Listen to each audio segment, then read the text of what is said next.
Amis auditeurs, bienvenue à cette nouvelle édition de notre programme.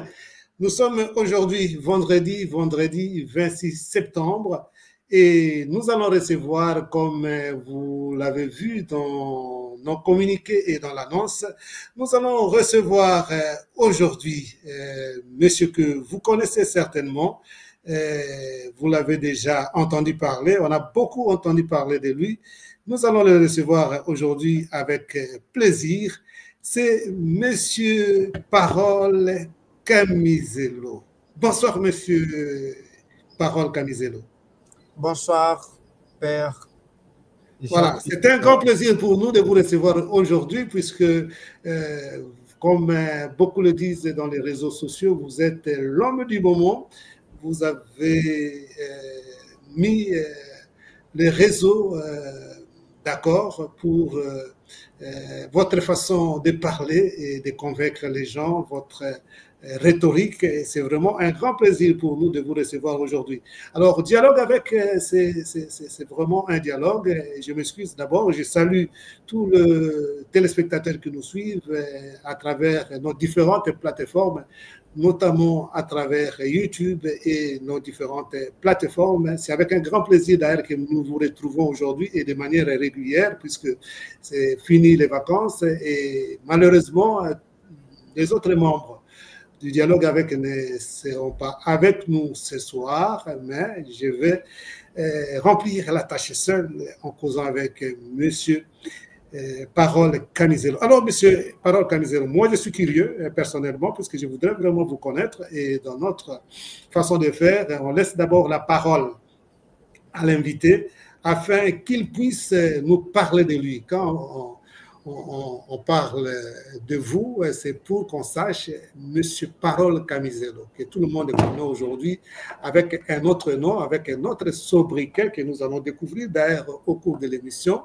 Et qui il est, où est-ce qu'il a grandi, quel parcours de vie scolaire et académique il a fait pour arriver là où il est, pour qu'on le connaisse aujourd'hui. Alors, je vous laisse la parole afin que vous puissiez nous parler de vous. Et vous pouvez parler de vos origines, mais ça nous importe peu. Ce que nous voulons maintenant, c'est de voir un peu votre parcours de formation. Ça signifie parcours scolaire et académique. On peut commencer par là, mais vous êtes libre de dire vous êtes de où, de quelle région, mais peu importe. Mais ce qui nous importe maintenant, c'est le parcours scolaire et académique. On vous écoute. Oui, merci. Merci d'abord de m'avoir invité. Moi-même, là, quand je donne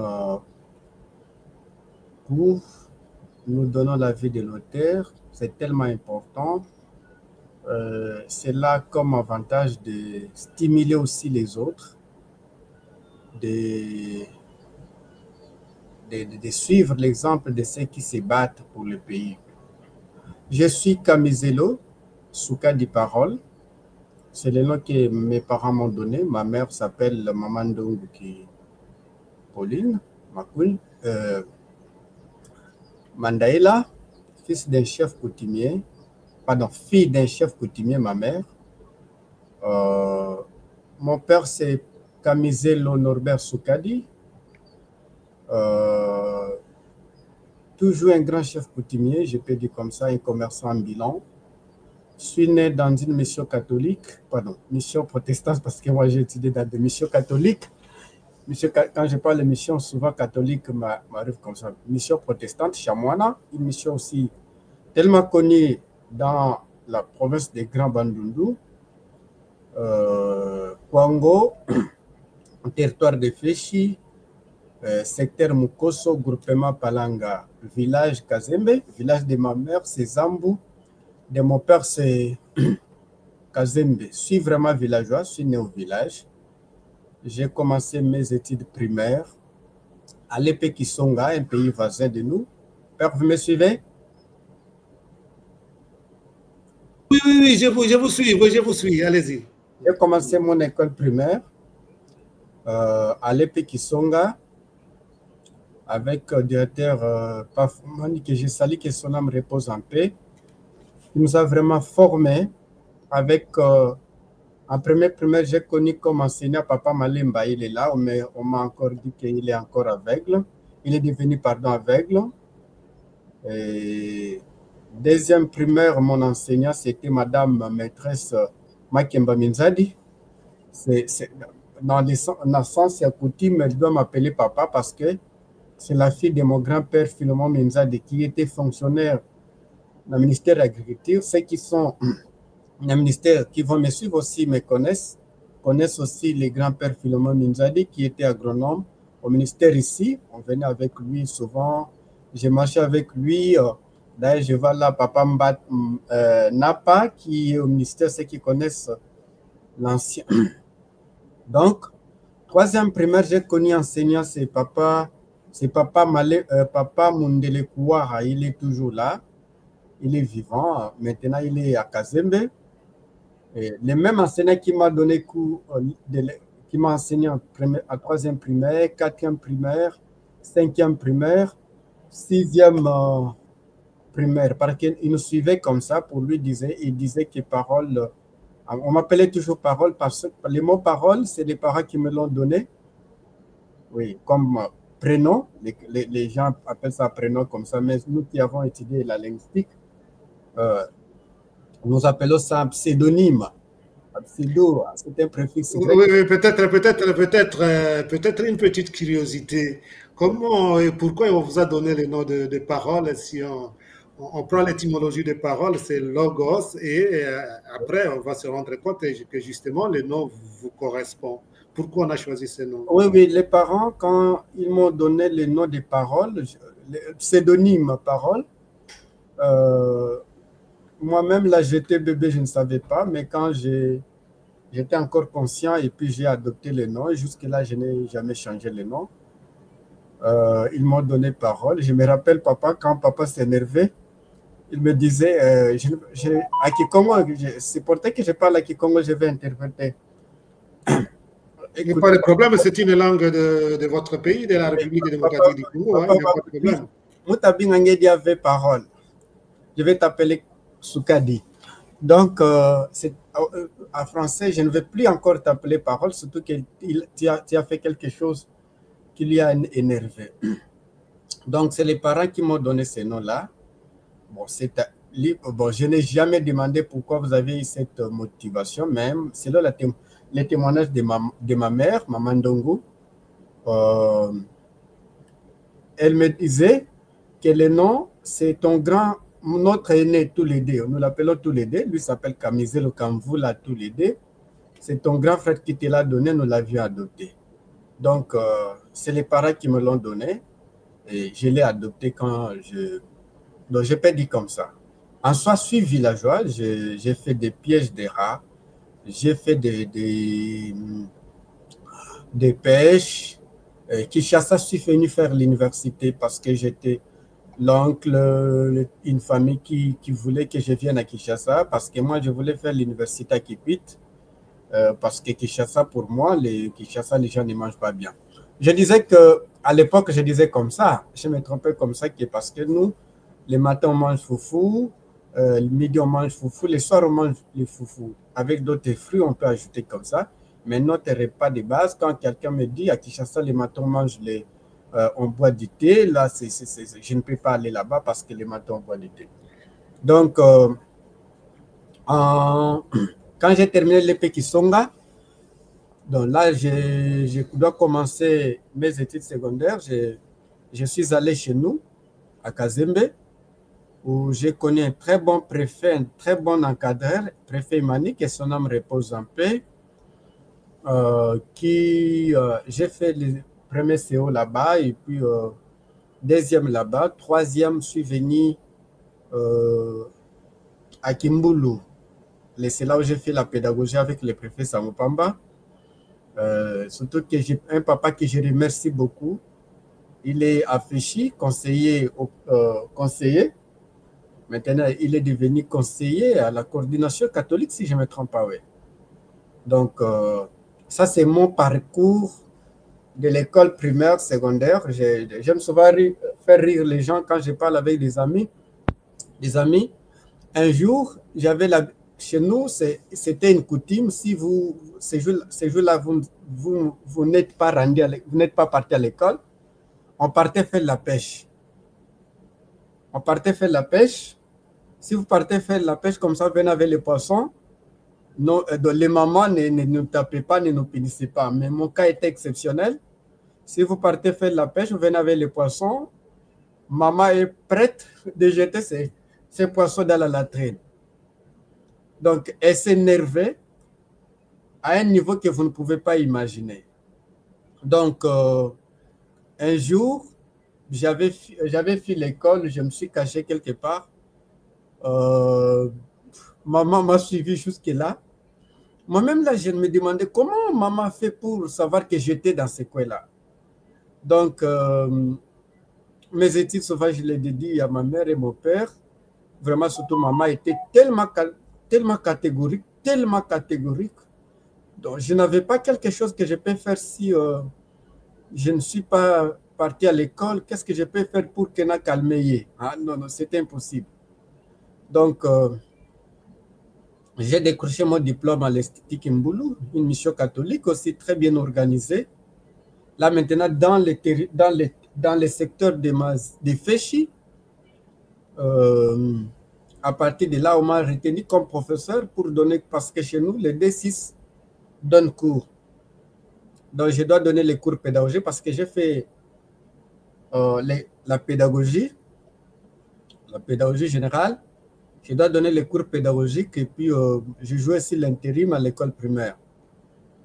À la place de Maître Ngolo, je ne sais pas, je vais demander si Maître Ngolo est toujours vivant. Donc, ça c'est mon parcours scolaire du primaire. Et à l'époque, là d'ailleurs, à l'école primaire, on m'appelait déjà philosophe. Même les enseignants, même mes amis, j'étais vraiment... À l'école primaire d'ailleurs, on m'appelait génie. J'étais vraiment très intelligent, Alors, monsieur Parole Camisello, je suis déjà un peu curieux puisque là, vous venez de dire que vous avez fait les humanités pédagogiques et vous vous retrouvez philosophe pour avancer puisque nous aurons beaucoup de choses à échanger aujourd'hui. Et je voudrais déjà savoir un peu ce que vous avez fait à l'université et pour devenir philosophe, donc de pédagogue, comme on peut dire, à philosophe. Alors, parcours universitaire. Oui, parcours universitaire, d'ailleurs, quand j'aimais beaucoup la philosophie, la psychologie. C'est le préfet qui m'a conseillé un jour, pas préfet, ça comprend, mais qui m'appelle là au bureau, me dit non, toi là, tu réfléchis beaucoup. Je ne veux pas que tu pars faire à l'université la philosophie ou la psychologie. Quand je suis venu à Kikwit, c'était l'idée de faire la psychologie. J'arrive là, mais mon orientation, je l'ai rêvé. Ah, ça, je peux vous le dire avec beaucoup de sincérité. Un jour, je dors, je rêve, je dois faire un voyage quelque part. Je dois faire l'université, mais tu dois faire la civilisation française. Allô, vous me suivez? Oui, allez-y, je vous suis. Il ne faut pas vous en faire. Il ne faut pas vous en faire et je vous suis très bien. Oui, la civilisation française, parce que moi, là, je vois que je parle en vous. Je dois faire la civilisation française, mais je me dis comment ça? Là, je vais étudier l'accord du participe passé. À l'époque, j'étais encore ignorant de les termes techniques, la morphologie, la syntaxe. La syntaxe. Comment je peux aller étudier l'accord du participe passé, l'emploi de tout, la grammaire en soi? Je n'irai pas faire cette... D'ailleurs, c'est bizarre ça, je n'irai pas faire ça. Mais quand je suis venu à Kinshasa, c'est l'oncle, les cadets bon, je ne sais pas si vous allez bien me comprendre. Les cadets de ma mère, parce que ma mère est née, leur cadet, Willy, qui est en Angola, à Luanda, c'est lui qui avait accepté de supporter mes études universitaires, qui dit, avant que tu envoies l'argent, tu dois d'abord arriver à Kinshasa, parce qu'ils savaient tous que moi, je n'aimais pas Kinshasa. mais pas Kinshasa. La cause était qu'à Kinshasa, les gens mangent le matin le pain. Ah, ils mangent le pain, ils boivent du thé. Donc, bon, j'étais obligé de venir, je suis venu. C'est l'oncle Rufin Diamukana, son âme repose en paix, il nous a quittés l'année passée à Mukole, qui doit me recevoir là-bas et puis venir avec lui. J'arrive, on va m'amener à l'université. J'arrive à l'université, j'ai choisi des options. La première, les choix à la guidance, la philosophie, la psychologie. J'avais aussi ajouté l'orientation scolaire. Mais l'université m'a choisi, selon les spécialistes en psychologie, dans le service à guidance, on m'a dit de choisir l'orientation scolaire. Et j'ai commencé, une semaine, oui, mais j'ai compris que j'ai perdu, j'avais eu un problème contre mon esprit, mon intérieur. J'ai commencé à discuter avec mon intérieur.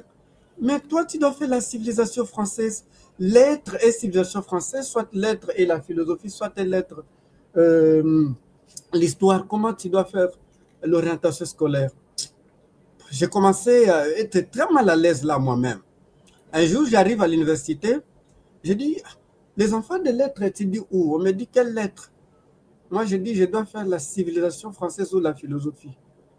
On m'accompagne par un ami, trouver le professeur Raoul Ekwapo, que je salue, l'ancien président de tout le... L'ancien président des professeurs de l'IPEN, professeur Raoul Ekwapo, à Pipen, on appelait ça comme ça, à Pipen, oui. J'arrive, je trouvais qu'il donnait la linguistique générale.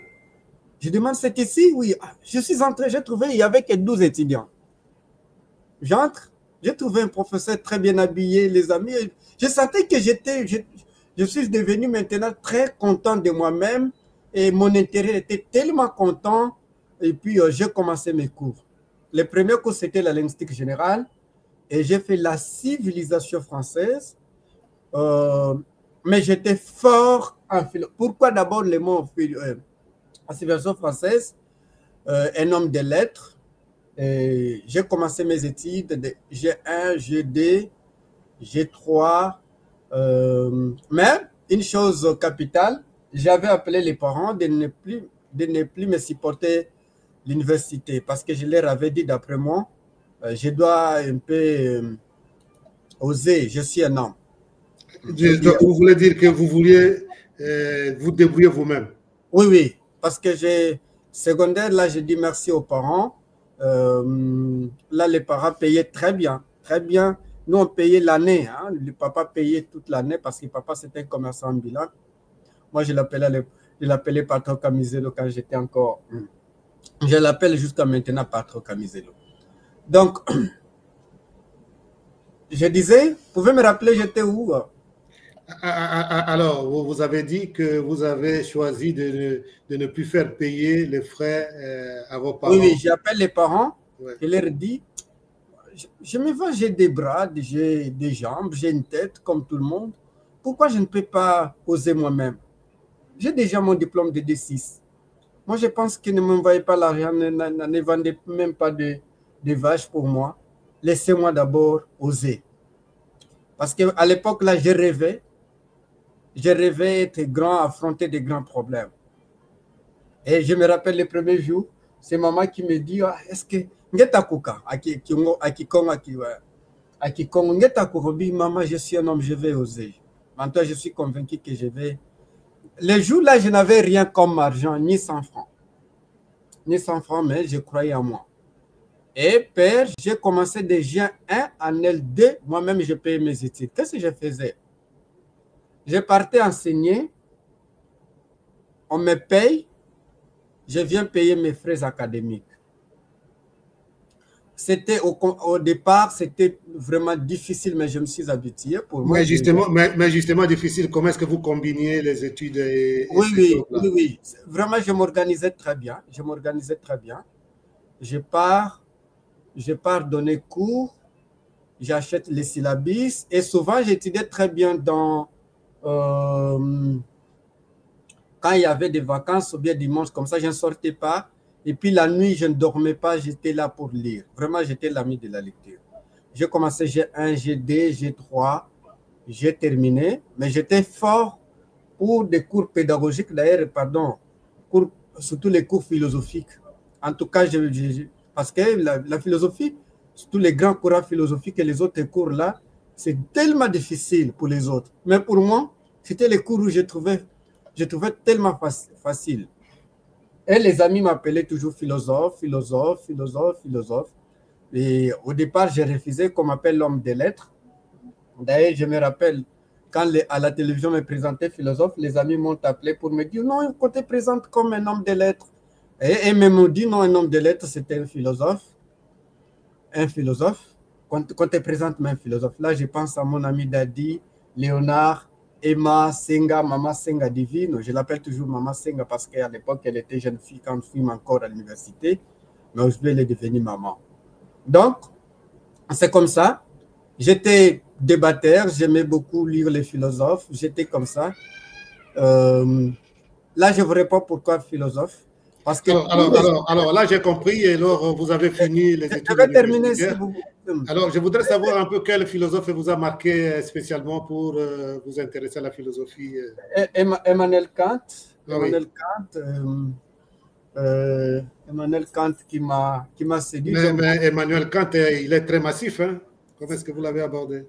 Oui, quand la moralité, et souvent avec sa révolution copernicienne, que j'ai trouvé tellement intéressante. D'ailleurs, je me rappelle avec le professeur Kabissas, je ne sais pas si vous le connaissez, il est en Belgique, qui me donnait les cours de un grand courant philosophique. Je choisissais toujours Emmanuel Kant, et puis ce qui m'a attiré aussi avec l'origine du totalitarisme d'Hannah Arendt, qui m'intéressait beaucoup. Les autres, mais vraiment, je me focalisais beaucoup sur Emmanuel Kant. Mais aujourd'hui, j'utilise la technique, je combine des philosophes pour ce que j'ai fait, la politique, Auguste Comte et Schopenhauer. Auguste Comte et Schopenhauer. Alors là, j'ai compris votre amour pour la philosophie.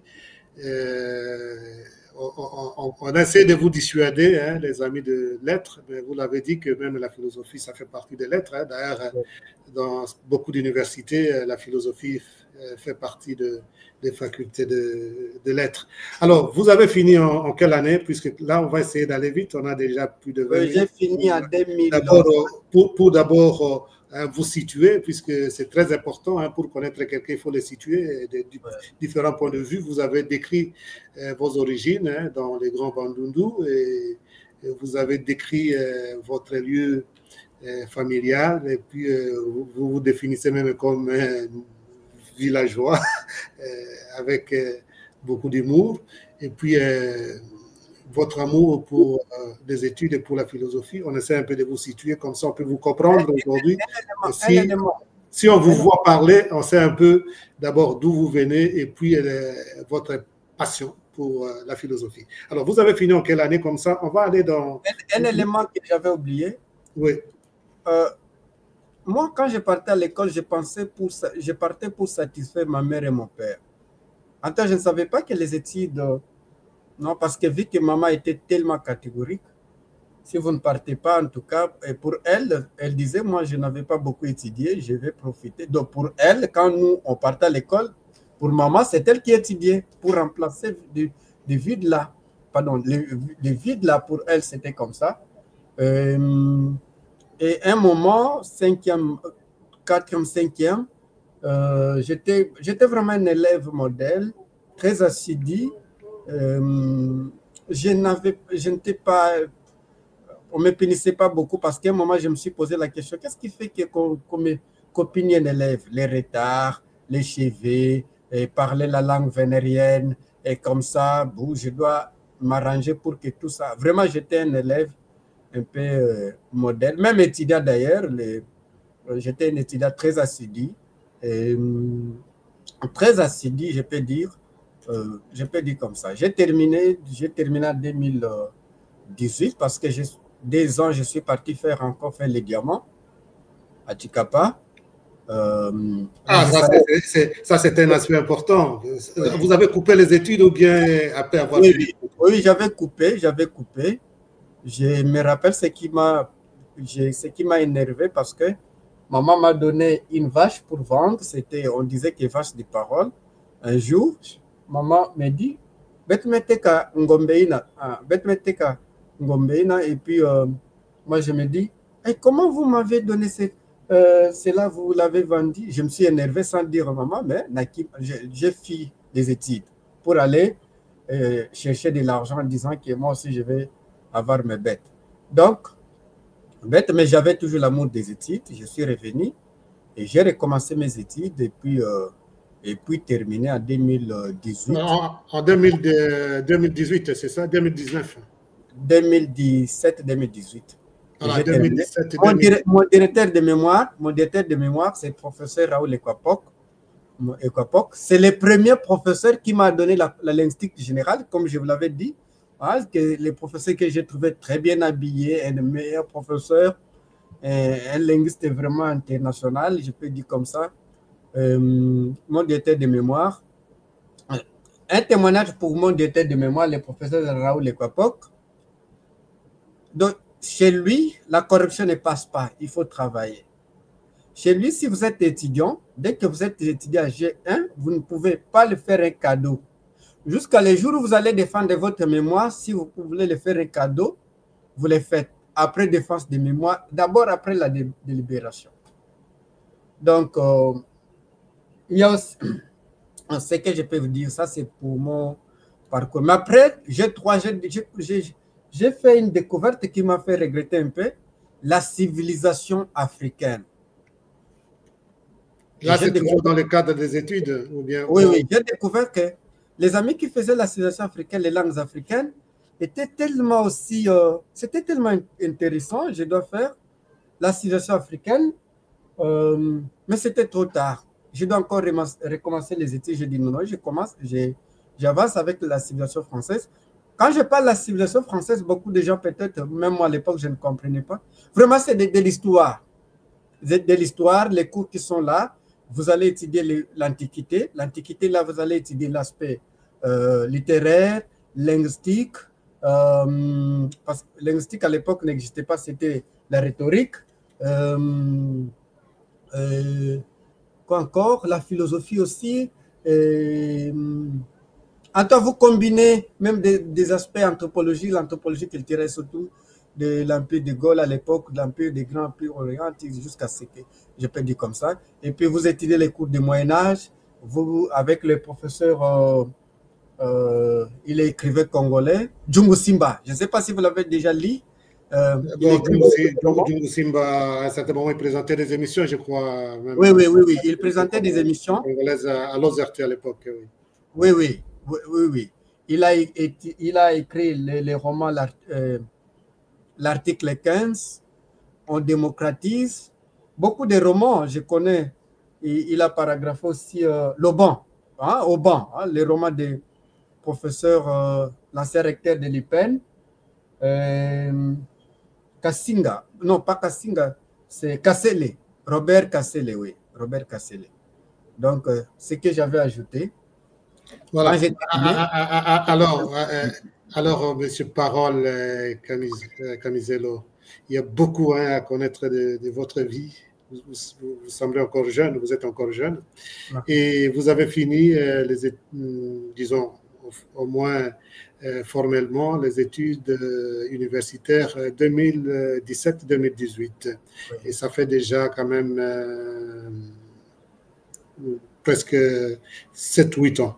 Alors, parcours professionnel maintenant, même si on peut dire que vous vous êtes beaucoup débrouillé dans la vie déjà, vous avez enseigné, même pendant que vous faisiez vos études, vous avez arrêté les études pour aller faire. À l'époque, si je me rappelle bien, on appelait ça Banalunda, les gens qui allaient chercher un peu de diamants.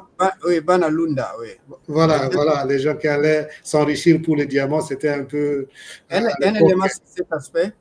Oui. Alors, j'arrive à Camonia. Bon, non, non, laissons l'histoire de Banalunda là. Maintenant, on voit un peu qu'est-ce que vous avez fait depuis que vous avez fini les études, puisqu'il y a beaucoup de choses à dire quand même, à raconter avec vous dans votre vie, puisque la suite, on va voir comment est-ce que vous êtes devenu autre chose maintenant. Alors, quand vous avez fini les études... Oui, d'ailleurs, à partir de 2013, à Kimboulou, d'abord là, dès que j'ai terminé, je suis professeur. On me prend professeur à Kimboulou, Chamwana, Kabamamukeu et Kazembe. Mais j'avais choisi d'abord de servir d'abord mon village natal, Kazembe, avec préfet Mani. J'ai donné cours là-bas. J'ai donné cours à Kazembe. Quand je termine, pardon, je n'avais pas terminé la famille et le préfet ne voulait pas que je quitte parce que j'étais tellement effilié aussi là. Et ce que vous voyez, c'est depuis mon enfance, j'étais toujours comme ça. Hein, vraiment, je savais influencer et puis débattre. Et on faisait souvent des concours entre les enfants de mon village, Kazembe, qui sont là pour venir débattre. Souvent, me choisissaient pour aller débattre pour mon village. Et souvent, j'ai gagné toujours. J'ai gagné, je commence là-bas, je quitte, je viens ici, on me prend enseignant. À l'EP Makatoula, je suis enseignant en primaire. Un mois, on m'amène en 4e primaire. Même année, on m'amène en 5e. 5e, on me nomme directeur adjoint. Alors, là, c'est déjà après avoir fini les études universitaires. Des humanités, oui. Ça, non, maintenant, moi, j'ai posé ma question, c'était après avoir fini l'école, disons, l'université, pour qu'on essaie d'aller vite. Ouais. Ah oui, ok. Après cela, d'ailleurs, j'enseignais déjà, je suis enseignant. Tout le monde sait que j'en suis fier comme pédagogue. Je suis enseignant. Je faisais aussi des business. Business, on dit comme ça, business, ouais. Donc, vous faisiez des affaires. Des affaires, oui. Décrivez un peu ça rapidement, comme ça les gens, nos téléspectateurs, savent un peu ce que vous avez fait comme business. Oui, j'étais gérant d'une grande maison on vendait des produits chimiques. On ne fabriquait pas, c'était des tonneaux, hein, des sacs de titane, des sacs de kilos, ceux qui fabriquent la peinture. Là, c'était où? Ça, c'était ici déjà Kinshasa. J'étais à l'IPEN, ceux qui passent dans le marché à l'IPEN, ils me connaissent très bien. Très bien. Et souvent, les autres m'appellent les petits de Pitienne. Là, je salue Pitienne, mon grand frère qui m'a amené là-bas, homme d'affaires. Il y a Papi, sénateur Makabou. Moi, je l'appelle sénateur, mon conseiller. Surtout, il réfléchit bien à la politique. Kilos. Bon, dans le domaine, il y a chimie, baïbi. Résine, ce sont des filles, hein? Des filles, j'y vendais. J'ai abandonné parce que je me suis donné dans mon domaine de la pédagogie parce que après mes études, je me suis fait défenseur des enseignants de la République. Donc, je donne cours, je passe à la télévision pour dénoncer la maltraitance que les enseignants subissaient. Ils en subissent jusqu'à maintenant. Quelle est cette maltraitance? Moi, je disais que les marginalisés de la République. Je suis parti découvrir que les enseignants peinaient pour avoir de l'argent, leur salaire dans des banques. Vous voyez? Donc, j'arrive à l'écobanque. En 6 heures, ma mère est sérieusement malade à Mokosso pour envoyer $100. Mais la banque me retient de 6 heures à 20 heures. Je n'ai pas eu mon salaire. Et avec les papas de 70 ans, 75 ans, 60 ans, je me suis énervé pour défendre ces opprimés. Donc, j'étais devenu leur défenseur, passer à la presse, communiquer jusque-là. Donc, après, on vient me solliciter pour créer un syndicat pour défendre les enseignants de la République et les autres fonctionnaires aussi, même les militaires qui subissaient les mêmes... Alors, quand vous dites « on » là, c'est qui? Oh, merci, c'est le ministère à l'époque, le ministre qui était, c'est le ministre Willy Bakunga, qui me sollicite de créer un syndicat parce qu'ils ont vu que je défendais très bien les enseignants. En tout cas, j'ai bougé les choses là-bas parce que les autres avaient peur. Moi, en tout cas, j'avais affronté. Hein. Je leur avais dit, vous avez un choix de me couper que la tête, sinon d'arranger ce que je demande. Donc, on m'appelle là, je dis non, non. Je ne veux pas être représentant de créer un syndicat pour défendre des enseignants. Les autres marginalisés, qui n'ont même pas une voix qui peut parler à leur place, je dois faire la politique. À partir de là, je suis parti adhérer dans un parti politique d'Excellence Adolphe Mozito, que je remercie à maintes reprises pour la formation, parce que lui vraiment nous enseignait comme aux humanités. J'adhère au Nouvel Élan. J'adhère à l'époque, là, je suis déjà syndicaliste et là, je débattais déjà, je défendais déjà les enseignants. Je suis devenu communicant politique, passé à la télévision. Quand on m'appelle, dit non, non, je ne peux pas combiner les syndicats et la politique, non. Moi, je vais me battre pour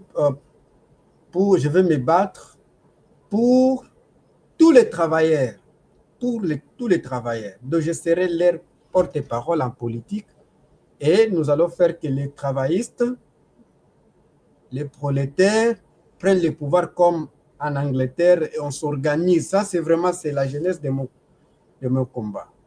C'est comme ça que je me suis engagé en politique,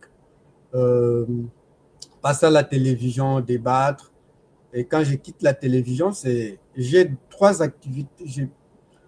Les activités télévision, la lecture, les manger, et puis si je pars donner cours, parce que j'ai les cours là que je donne pour faire nourrir mes enfants et ma femme, c'est ma famille en soi. Je n'aime pas la corruption, je sais bien que pour construire ce pays, il faut combattre la corruption. Parce que je sais et je suis convaincu que nous allons adhérer au pouvoir. La première chose, combattre la corruption, moraliser la classe politique. Donc, Parole Camiselo se retrouve comme Socrate à Athènes, qui est venu dans le contexte de la guerre de Péloponnèse, où l'Athènes était agressée par la pure Sparte, d'où moi je viens ici comme Socrate pour évangéliser les Congolais, de dire que nous avons la solution dans nos mains. Donc c'est comme ça que je me considère pour chanter d'ici là, convaincre, et je sais bien que la bouche a une grande puissance qui est une armée. Donc là, je suis hyper convaincu. Alors, vous vous engagez comme ça, vous êtes en train de travailler, et vous avez l'esprit de défendre les gens, vous profitez de votre rhétorique pour passer dans des médias. Justement, maintenant, on va essayer un peu d'aller vite pour aborder plusieurs thèmes. Alors, que pensez-vous en République démocratique du Congo, justement, à ce sujet de la liberté d'expression et les contrôles qu'on essaie de faire pour les gens qui veulent s'exprimer rapidement? Moi, je pense que j'aime souvent dire que la démocratie que nous disons que... D'ailleurs, moi, j'aime souvent dire qu'on peut dire que la République fédérale du Congo, pas République démocratique du Congo, parce que nous n'avons pas la démocratie. Nous pensons vraiment que nous ayons un pays où les chocs d'idées jaillissent la lumière. Parce que quand on parle de l'expression, liberté d'expression, c'est les chocs d'idées. Les chocs des lumières, les chocs des idées, les idées qui transforment toutes les sociétés du monde. Dans ce cas, je suis jaloux de cet aspect. Donc, nous pensons que le Congo se trouve en main des gens qui n'ont pas la culture de la démocratie, des totalitaristes, qu'il faut faire pour que les mettre au banc d'une manière pacifique. Et nous y croyons fermement à notre combat, d'où il ne faut pas être corrompu, rester en harmonie envers moi-même, être travailleur. Comme je vous avais dit, j'ai étudié comment je m'auto-finançais seul. Je me suis préparé à travailler parce que c'est le travail qui est la première loge les premiers développements, c'est le travail. Donc, j'y crois fermement parce que quand je regarde la Chine aujourd'hui, je regarde Singapour, je regarde la France qu'on appelait l'Empire du Golfe, je reste tellement optimiste que le Congo va changer. Avec les hommes valeureux. Parce que souvent, j'aime souvent dire aux amis qu'il n'y a jamais eu des Socrates, Thomas Sankara, des Gandhi, des Mao Tse-tung. Il n'y avait qu'un seul Mao Tse-tung, un seul Thomas Sankara, un seul Patrice Emery Lumumba. Et comme maintenant aussi, il y a un seul parole Camizelo, c'est ça? Si vous y croyez, merci. Et moi, voilà. Alors, vous vous intéressez à la politique justement. Est-ce que vous pouvez nous dire un peu sur le plan idéologique qui vous a inspiré ou qui vous inspire jusqu'à présent? Oui. C'est nationalisme du Patrice Emery Lumumba. Nationalisme. Quand on parle de nationalisme, beaucoup de gens peut-être d'une manière vague, je vois la dignité d'un peuple, l'autodétermination d'un peuple, un peuple cultivé, enseigné, formé, informé et formé. Parce que la crise que nous avons aujourd'hui, la crise d'hommes, et cette crise d'hommes qui est, si vous avez cette crise, et cette crise d'hommes, que j'appelle crise principale, d'autres crises sont des crises subsidiaires. Dès que vous avez l'homme mal formé, eh bien, cet homme-là déforme tout. J'aime souvent les livres de Schopenhauer, Le monde comme volonté, comme la représentation, où Schopenhauer se pose la question, l'origine du mal. Oui, lui-même, c'est dans la réponse en disant que le mal habite dans l'homme, d'où il faut d'abord transformer cet homme-là. Pour le transformer, c'est possible, c'est facile aussi. Il faut que nous-mêmes qu'on se transforme. L'idéologie, la dignité, le nationalisme, le socialisme, je n'ai pas ajouté comme ça. Eh bien, l'homme que je trouve, d'ailleurs, les amis qui sont dans Nouvelle-Élan, parce que j'allais dire, je suis au Nouvelle-Élan avec l'ancien Premier ministre Adolphe Muzito, et qui nous enseignait comme, moi je dis, qui nous enseignait, et puis, à un moment, on s'est divisé au niveau idéologique parce que lui voulait, je le voyais déjà qu'il se penchait déjà vers le tshisekidisme. Moi, je les appelle les complotistes. Depuis 60, ce sont des complotistes. Les disciples de Mobutu, d'ailleurs, j'ai demandé un livre par mon frère, que je vais garder son audio, qui va m'envoyer un très bon livre. Je l'ai lu en ligne, je voulais avoir en dire les livres noirs de la CIA écrit par Madame Yvonique. C'est tellement important dans les pages 70, on parle de comment on a assassiné Lumumba. Donc, je voulais que nous soyons en relation avec les autres, mais que nous soyons conscients de notre existence, conscients de notre pays, d'aimer notre pays, d'aimer donc les deux personnes les deux politiciens congolais qui m'ont marqué. Eh bien, le premier c'est Patrice Emery Lumumba, deuxième c'est Joseph Kabila. Pour moi, Joseph Kabila a donné beaucoup de choses, il mérite beaucoup de respect. D'ailleurs, j'ai fait une étude, je les prépare les jours à venir. Si je reste calme, je peux préparer même un ouvrage en faisant une étude comparative entre le général de Gaulle et Joseph Kabila, parce que je me suis posé une question, comment de Gaulle, qui a fait des choses pires que Joseph Kabila, de Gaulle est plus loué en France que Joseph Kabila. Vous voyez? Donc, les deux personnages qui m'ont marqué dans l'histoire politique, j'avais ajouté troisième, Antoine Kizenga. J'ai parlé aussi avec Moulé Lepierre.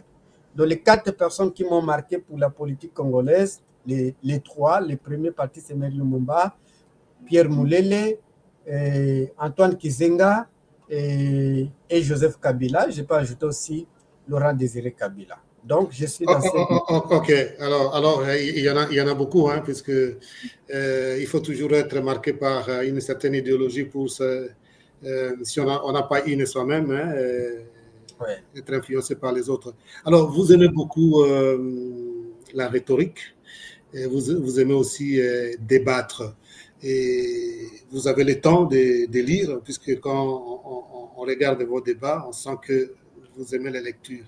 Et comment est-ce que vous faites pour avoir beaucoup de ce temps et avoir aussi des moyens pour vous acheter des livres, pour vous cultiver, puisqu'on sent que vous êtes un homme cultivé, à part la formation académique, mais on sent, puisque la formation académique, c'est différent de la culture générale aussi. Et comment est-ce que vous avez tout le temps pour combiner tout ça et puis cet amour de la rhétorique et des débats, surtout télévisés, et on va arriver bientôt, ce sont les débats qui vous ont rendu célèbre.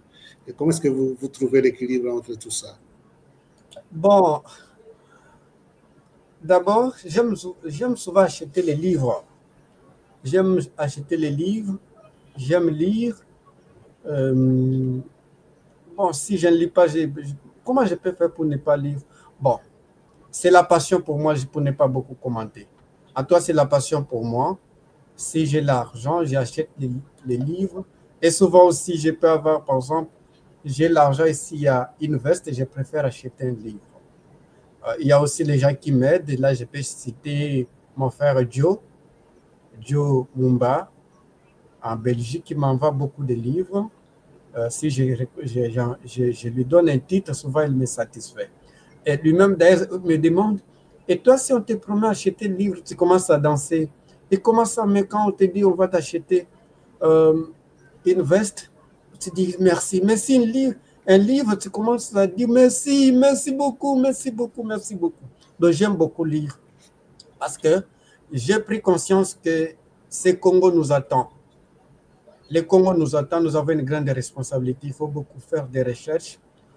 Comme Mao Tse-tung, qui aimait beaucoup Karl Marx, marxiste. Et puis, en faisant de telles études, faire les études comparatives, découvrir l'histoire aussi les histoires des autres, j'aime mettre ça au pluriel, eh bien, parce que j'ai cette conscience que le Congo nous attend. Je n'ai pas le temps de m'amuser. Je n'ai pas le temps d'aller dans des boîtes de nuit. Ok. Alors, monsieur Parole Camisello, depuis un certain moment, vous avez rendu un mot célèbre qui n'est même pas une invention de monsieur Parole Camisello, c'est un mot français. Méprisable. Il est méprisable. Comment est-ce que vous avez choisi ces mots pendant vos débats pour essayer disons, de fermer la bouche à vos débatteurs et d'avoir des arguments pour... À un certain moment, il y a des autres qui pensent même que vous les ridiculisez, mais vous les ridiculisez par la force d'argument. Et ce mot est devenu célèbre, que c'est devenu même... On peut même enlever, quand on dit aujourd'hui parole Camisello, les gens peuvent dire mais c'est qui? Mais quand on dit méprisable, on sait de qui on parle. Pourquoi vous vous êtes focalisé sur ces mots dans vos débats avec les autres, surtout lors de vos apparitions dans les médias? Bon, la plupart des jeunes Congolais, comme vous l'avez dit, ne font pas beaucoup de recherches, ne lisent pas. Quand vous ne lisez pas, vous-même vous rendez ridicule. Moi, je dis souvent que la lecture, c'est la guérison. Chaque personne est malade. Quand vous lisez, je compare ça comme vous prenez des produits pharmaceutiques, vous faites une guérison en soi. Donc, par contre, ce sont eux qui viennent ridiculiser le Congo et les autres, c'est-à-dire les autres Africains, nous regardent avec les débats des caniveaux, terre à terre, d'où il faut laver l'honneur du Congo en décourageant ces gens-là qui viennent avec beaucoup de blagues parce qu'ils ont pris leur vie. Ils ne prennent même pas leur vie au sérieux. Et comment ils vont prendre le Congo au sérieux? Comment ils vont prendre l'image du Congo au sérieux? Dans ces points-là, je ne blague pas. Je dois te ridiculiser, comme vous le dites, à un niveau que vous n'aurez même pas. C'est une stratégie assumée totalement. C'est une stratégie assumée pour décourager les gens qui viennent comme ça à la télévision dire tout ce qu'ils veulent. Comment vous m'avez appelé pour parler de mon parcours? Comment pouvez-vous construire une société des ignorants comme ça parce que par les mains, c'est les Rwandais? est-ce que la morphologie fait partie des les critères pour la nationalité de quelqu'un? Non. Non. D'où, comment nous allons construire une société des ignorants si nous laissons... D'ailleurs, vous le savez plus que moi, parfois, ce sont des sophistes. Des sophistes, ceux qui viennent vendre des... Oui, monsieur Parole, non, j'ai suivi aussi dans les débats, vous vous rendez le coup, disons, vous rendez comme, c'est une expression d'un politicien congolais, coup sur coup, quand on vous taxe avec votre morphologie, comme vous venez de le dire, d'appartenir plutôt à un pays voisin, et vous aussi, vous répondez tic au tac. Hein. J'ai vu une fois à la télévision, vous avez taxé quelqu'un d'être burundais. Vous l'avez suivi très bien. C'est une stratégie psychologique et je ne peux pas dire ici pour donner une stratégie aux autres. Ce n'est pas gentil de... C'est toute une guerre, hein? Une guerre. Je ne peux pas venir comme un militaire politique, venir ici dire de toute stratégie pour que les autres s'en approprient. Ça, peut-être, vous pouvez me demander à privé. C'est pour jouer avec la psychologie des autres, tout simplement. Mais dans mon fort intérêt, je sais bien que... parce que dès que vous le dites comme ça, lui-même se trouve victime et demain, il n'aura pas le courage de venir taxer les autres des nationalités, Kabylie rwandais, Parole rwandais. Et ça, je ne vais pas te pardonner. Parce que cette rhétorique a commencé depuis 1960 avec Kalonji qui taxait tous les autres députés, candidats députés de l'époque, en 60, et des étrangers. Sur base de quoi? D'où il faut faire les contre-attaques rhétoriques pour détruire cette psychologie. C'est que je peux vous dire, c'est une stratégie. Mais est-ce que vous ne profitez pas justement de votre grande culture pour rabrouer les autres et les ridiculiser un peu, puisque là, à un certain moment, les gens qui ne vous comprennent pas peuvent même vous taxer parfois d'un intellectuel orgueilleux, puisque évidemment, vous utilisez des mots, vous êtes ce que moi je peux appeler intellectuellement violent, que ça ridiculise les autres. Oui, c'est une... Et aussi me ridiculise. C'est comme vous me dites que les autres vous donnent des coups. Et comment, quand elles me donnent des coups, moi je supporte, et moi quand je leur donne des coups, vous allez dire orgueilleux. Et d'ailleurs, naturellement, ceux qui me connaissent, et la langue aussi, là, je peux vous répondre comme linguiste. La langue aussi influence l'individu. La connaissance en soi, elle aussi rend quelqu'un orgueilleux. Ça, c'est la connaissance, ça, sa façon aussi de conduire quelqu'un. Je peux dire comme ça. Je ne dirais pas que je ne peux pas dire que j'ai une connaissance. J'ai peur, ce que j'allais dire, j'ai peur de dire que j'ai une connaissance. J'ai peur de dire ça, de penser même ça. À ça, pardon. Parce que moi, j'en cherche quand même. Hein, moi, je cherche la connaissance comme un chien qui cherche l'antilope. Donc, je ne peux pas dire comme ça, je ne suis pas orgueilleux. Loin de moi d'être orgueilleux, au moins. Il faut décourager. C'est seulement la force d'argument qui vous rend comme ça. Oui, ça? Oui, je peux dire comme ça. À la maison, je travaille comme tout le monde. Et je balaye la maison, je travaille avec mon enfant aîné, Azaria Matondo, que je travaille avec lui. C'est comme ça. Il y a des valeurs que je garde, que mes parents m'ont appris. Par exemple, puiser de l'eau, balayer, faire ceci. Je les fais avec beaucoup d'amour. Beaucoup d'amour. Souvent aussi, madame n'est pas prête. Eh bien, parce que là, madame a nous avons un bébé Kabila. Eh bien, moi aussi, je prépare. Je ne suis pas un orgueilleux. Alors, à force de passer à la télévision, est-ce que vous ne pouvez pas, peut-être, hein, ça c'est un point de vue, hein, vous pouvez me dire ce que vous en pensez, essayer de faire la différence entre la dimension intellectuelle et la dimension politique, puisque la dimension intellectuelle rassemble beaucoup de gens autour de vous, autour de vos connaissances, tandis que la dimension politique sépare les gens.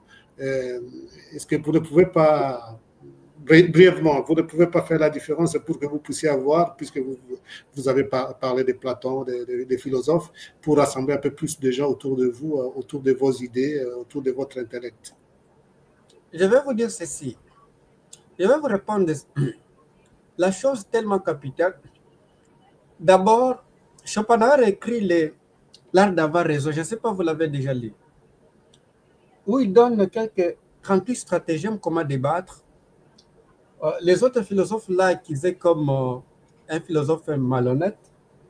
Mais moi, je pense que Schopenhauer, Arthur Schopenhauer, c'est l'un des philosophes les plus honnêtes parce qu'il a décrit le mal qui habite souvent dans les hommes, dans les hommes politiques. Deuxièmement, vous avez Auguste Comte qui vous classifie les sociétés dans trois sociétés, métaphysiques, théologiques et positives. Mais notre société, dans quel aspect? Est-ce que la science, on est déjà dans nous, je peux dire vous, moi je suis je suis ignorant, je continue d'apprendre. Vous, les intellectuels congolais, vous êtes en nombre de combien?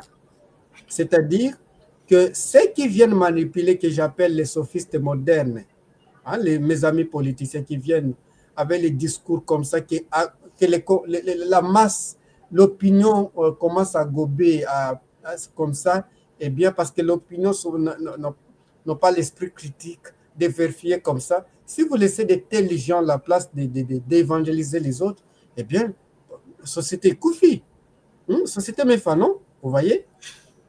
Donc, d'où il faut les coincer comme ça. D'ailleurs, moi, j'appelle ça dose de trompisme. J'appelle ça comme ça, du trompisme. Donc, alors Monsieur Parole, est-ce que votre aura, vous l'assumez? Comment est-ce que vous prenez cette aura que tout le monde vous connaît maintenant, tout le monde parle de méprisable et tout le monde vous connaît. Comment est-ce que vous assumez ça rapidement un peu comme ça? Je vous pose une autre question. Oui, je m'assume. Je m'assume, mais le problème est que je me trouve comme si je suis à l'insécurité parce que vous marchez comme ça, les gens viennent. Si vous n'avez pas mis des choses pour te protéger, les gens viennent souvent, ils viennent vraiment maîtrisables. Comment je dois me protéger? Je n'ai pas de garde du corps. Comment je dois identifier que celui-ci a de bonnes intentions? L'un a de bonnes intentions, l'autre n'a. Comment je dois les identifier? Vous voyez, c'est ça qui m'effraie un peu. Et puis, j'aime blaguer avec les autres parce que je suis garçon. Comme tous les garçons, comme tous les autres. Bon, je commence pour sortir, il faut sortir avec des programmes. Or, je ne suis pas habitué comme ça. Rester toujours à la maison. Et, bon, c'est ça qui commence un peu. Je me rappelle un jour, j'étais invité quelque part, parler avec les amis secrètement. J'étais tellement content, c'est comme un poisson qu'on a déjà pêché, mais c'est comme ça que je me suis considéré. Donc, j'étais tellement content de retourner, de trouver les amis, de blaguer avec les autres. Parce que je n'ai plus encore l'état de blaguer, c'est ça qui m'effraie. Alors, oui, alors il faut assumer, hein, quand on est connu, hein, c'est pas facile d'assumer. Et vous passez tellement dans des chaînes de télévision, vous êtes connu sur les réseaux sociaux, que ça vous a créé aussi des difficultés par rapport à ce que j'ai dit, quand vous combinez l'intelligence, le monde intellect avec la politique, vous vous attirez effectivement d'ennemis, que le CESAC, Conseil supérieur d'audiovisuel et de communication, je crois, et vous a censuré et vous ne devez plus passer dans des chaînes de télévision congolaises sans même vous avoir écouté, selon ce que moi j'ai lu sur les réseaux. Donc, ça vous fait quand même des difficultés, et pas seulement au niveau de CESAC, mais même au niveau de votre propre vie.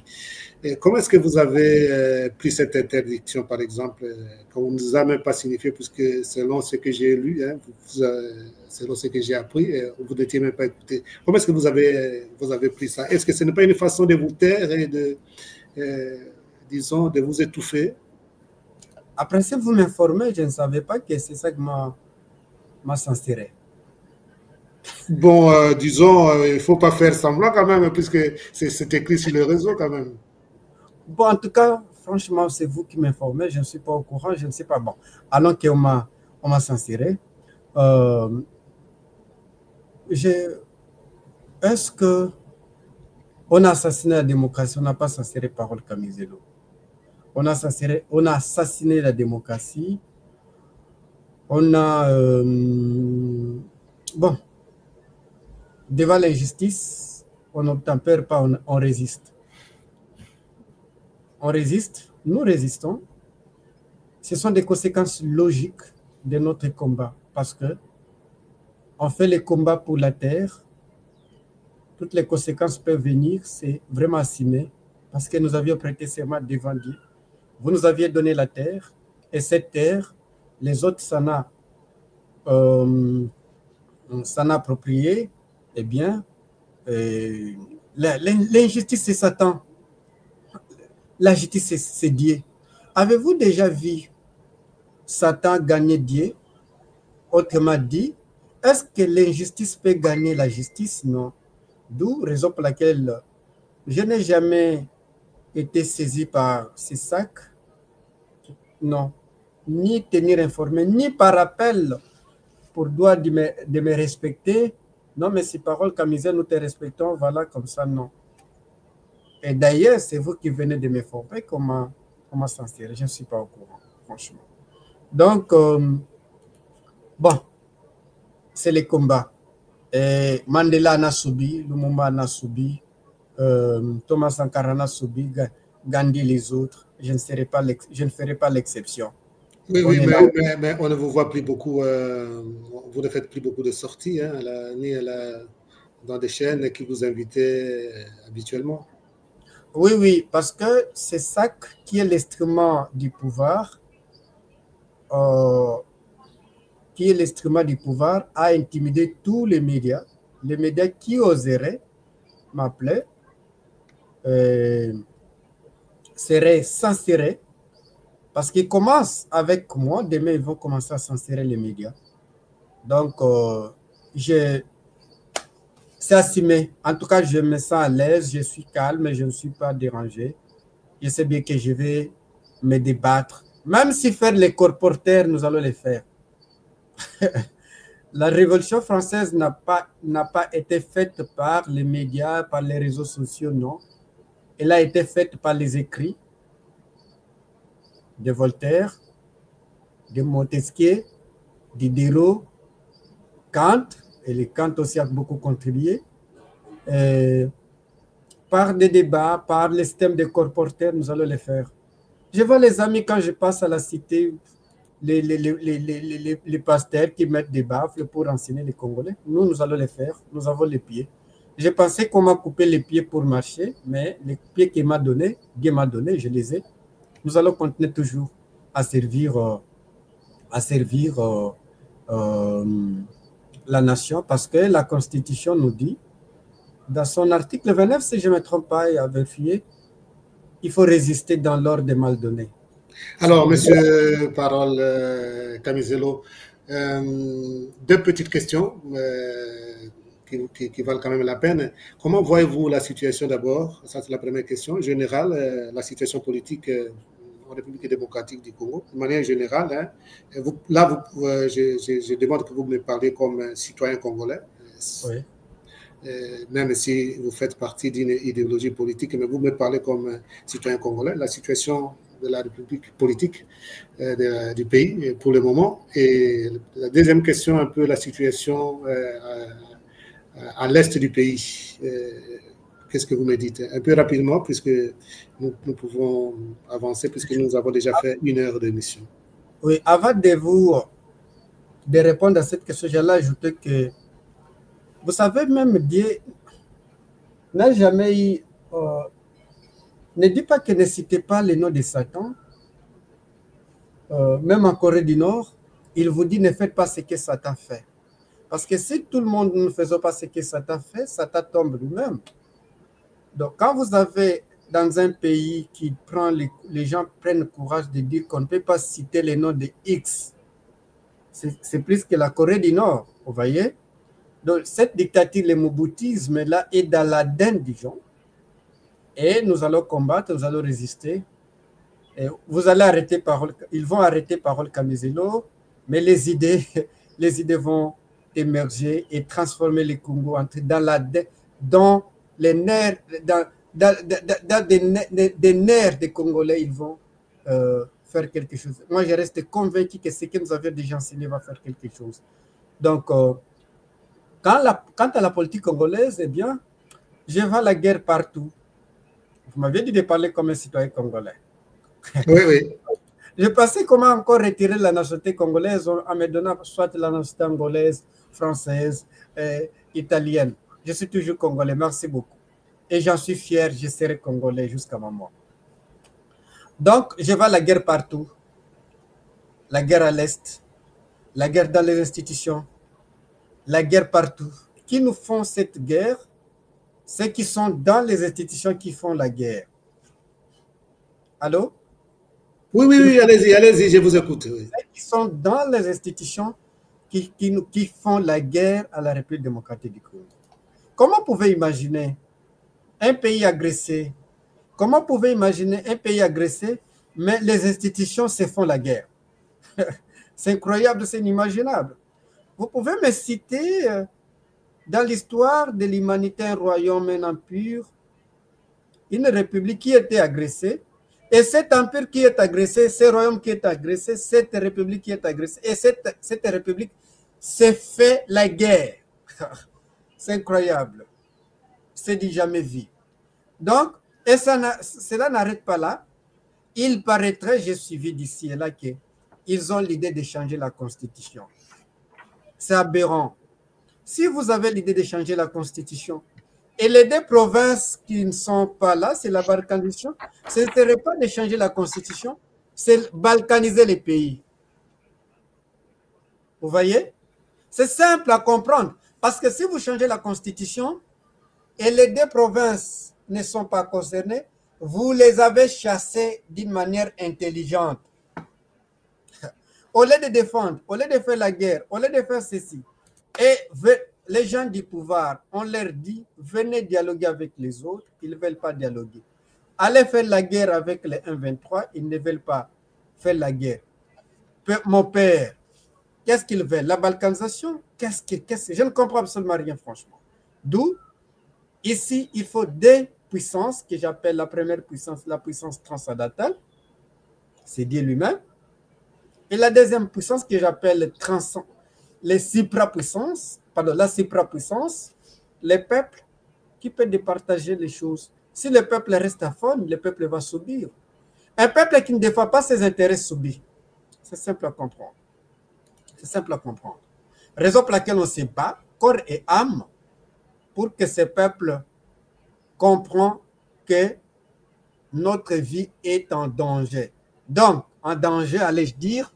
Donc, c'est inexplicable ce qui se passe maintenant. Donc, ce que je peux dire, c'est ça que j'ai déjà dit pour ne pas beaucoup me répéter. Donc, la situation du pays est tellement grave. Donc, les premiers agresseurs, c'est les gens qui sont dans les institutions, qui agressent les institutions, qui agressent les pays, qui agressent l'armée, qui sous-traitent les services de sécurité, qui sous-traitent l'armée et puis qui sous-traitent même les institutions.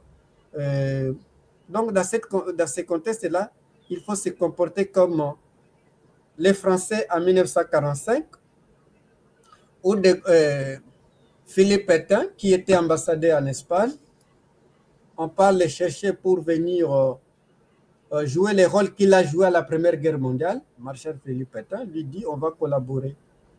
Comment les Français se sont comportés devant, donc ici quand je parle de Français en tête de Gaulle, résister pour sauver et avait résisté pour sauver la France, pour que la France ne devienne pas le territoire allemand. Et nous allons résister pour que le Congo ne devienne pas le territoire des autres pays. Donc, si on laisse les choses comme ça, nous serons responsables d'une manière digne. Donc, tous nous sommes responsables. Mais je vais dire une chose tellement capitale. Vous savez, vous le savez comme moi, il y a l'expression querelle byzantine.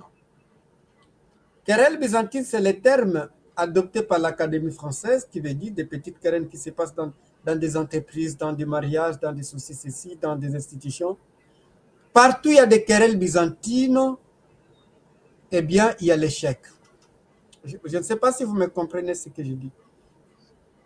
On prend cette expression parce que l'Empire byzantin a commis une grosse erreur. Cet empire qui était bousculé. Donc, vous voulez parler de guerre interne. Oui. Cette guerre, l'Empire byzantin qui était bousculé par l'Empire ottoman, mais l'Empire byzantin a commis une petite, j'appelle ça souvent une petite erreur, des querelles byzantines, les querelles internes, division idéologique. Et voilà ceci. Et avait même division idéologique, et ce que nous appelons aujourd'hui les querelles byzantines, eh bien, moi je voulais dire à tous les résistants de se faire confiance. Ensemble, on est fort. Unis, on est fort. Contre les agresseurs internes. Ici, les agresseurs internes sont comparables comme Philippe Pétain, sont comparables comme le secrétaire général du Parti communiste, l'ancien secrétaire Mikhail Gorbatchev. Allez, je pose la question à tous les Congolais. Si les Russes à l'époque avaient déjà arrêté Philippe Pétain avant pour qu'il ne finalise pas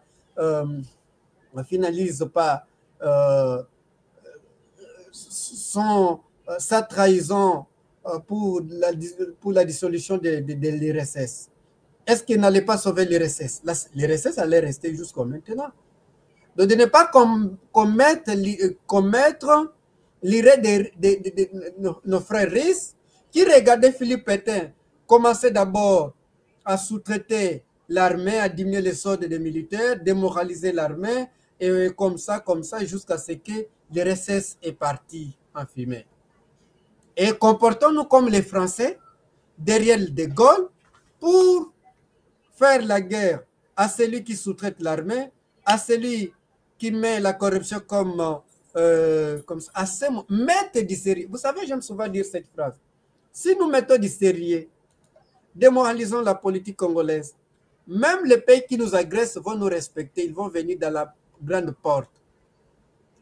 Aujourd'hui, jamais le Japon ira encore s'amuser en Chine, jamais impossible.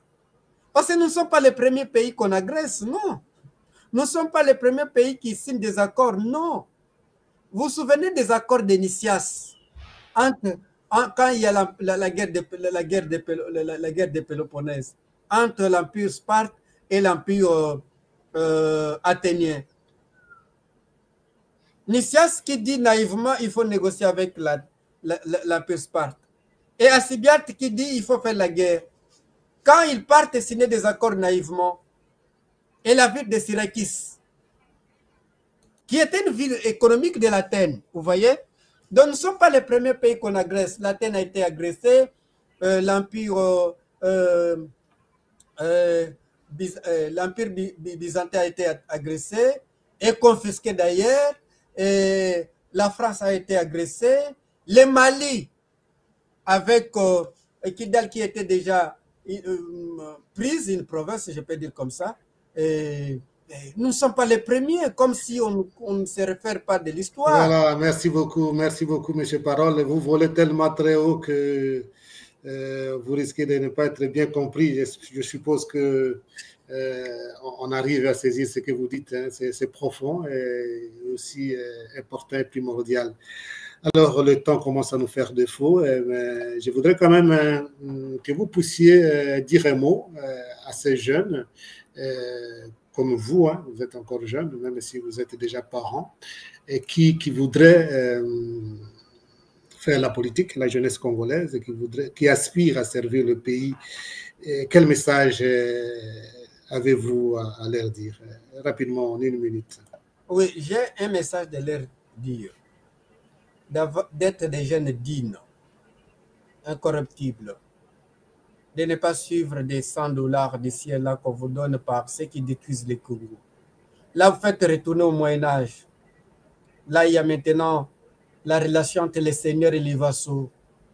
ceux qui détruisent le Congo, les corrupteurs, les immoralistes, nous traitent comme des animaux. Ils ne respectent pas. Là, je dis aux jeunes, soyons dignes, cherchons la connaissance.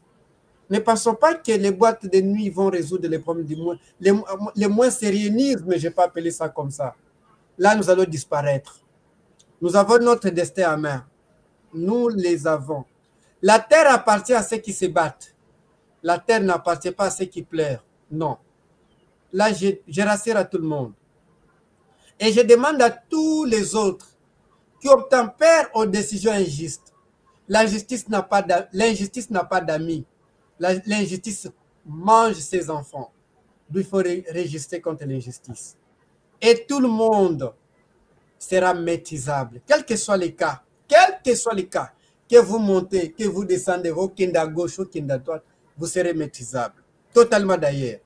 Et je veux vous dire que je suis tellement content quand on me dit que vous êtes toujours, on m'appelle pour servir mon pays dignement. Donc je crois à l'émergence du Congo. Je crois au chininisme. Ah, ça, c'est le terme que je voulais créer. Donc, rendre le Congo plus que la Chine. J'y crois fermement. Rendre le Congo comme Singapour. J'y crois fermement. J'y crois fermement.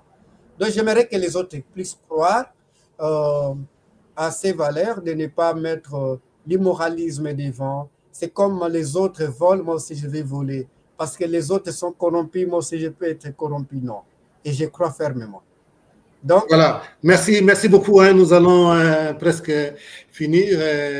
Il y a des petites questions que nous posons d'habitude à nos invités, hein, même si tous les membres ne sont pas là. J'ai en tête leurs questions, et notamment de l'autre présentatrice de l'émission, Patricia Temouni, qui aime toujours poser cette question à nos invités. Si vous étiez, monsieur Parole Kamizelo, si vous étiez une citation, laquelle choisiriez-vous et pourquoi? La terre appartient à ceux qui se battent. Pourquoi avez-vous choisi cette citation? Pour dire aux Congolais, les plaies ne vont pas nous donner un gain de cause. Voilà. Merci beaucoup. Alors, maintenant, c'est le miroir. Excusez, rappelez une chose tellement capitale. Les terres que nous avons, nos ancêtres les ont conquis par des guerres, par des résistances. Voilà, merci beaucoup. Alors, maintenant, c'est le miroir. Je vais vous laisser seul aussi maintenant devant sur l'écran pour un monologue maintenant. C'est M. Parole Kamizelo qui parle à M. Parole Kamizelo pour 2 minutes au maximum. Alors là, vous allez monologuer, ça signifie vous allez parler à vous-même. C'est M. Kamizelo qui parle à M. Kamizelo. Si on peut vous appeler comme votre nom maintenant, M. Maîtrisable, qui parle à M. Maîtrisable. 3 aspects. D'abord, les qualités. M. Kamizelo qui parle de ses qualités à M. Kamizelo. Et puis, ses défauts en 2e lieu. Et puis, en 3e lieu, les conseils que M. Kamizelo donne à lui-même. Alors, vous avez 2 minutes pour cela et nous allons clôturer l'émission. La première qualité, je n'aime pas les mensonges. Non, je n'aime pas la corruption. J'aime la lecture. C'est ça que je trouve tellement capital. Les études. J'aime beaucoup les études. Parce que les études, c'est la lumière. C'est que j'aime. Et j'aime beaucoup les Congo. J'aime souvent dire à mes enfants, quand j'appelle Matondo Azaria Kamizelo et j'appelle Zambouza Kamizelo, je leur dis, la première chose à aimer, c'est le pays. S'il faut se battre. Vous ne pouvez pas dormir tant que votre Congo est pris par les immoralistes, les complotistes. Ceux qui servent, les hommes de lettres les appellent les adjuvants. Ceux qui servent, qui sous-traitent nos services de renseignement de l'armée. Mes enfants, il faut se battre pour ça. Les autres viennent nous agresser parce que nous-mêmes, on s'agresse. nous-mêmes, nous jouons les faux jeux. Ça, c'est des qualités, défauts. Je supportais que je ne dise pas mes défauts ici. Je n'aime pas défauts, je peux dire comme ça, comment je peux dire. Je n'aime pas faire ce que les autres font pour les satisfaire, non. J'aime d'abord me satisfaire moi-même. Même tout ce que je fais, je ne le fais pas pour satisfaire X, c'est ma contribution pour le pays. Donc, je me sens coupable si je ne le fais pas, parce que si par hypothèse nous partons au paradis, Dieu nous demandait, vous êtes passé sur terre, qu'est-ce que tu as fait pour la terre que je vous avais donnée? Je vais dire, mon Dieu, la terre, c'est ta terre. Nous t'appartenons. Nous t'appartenons.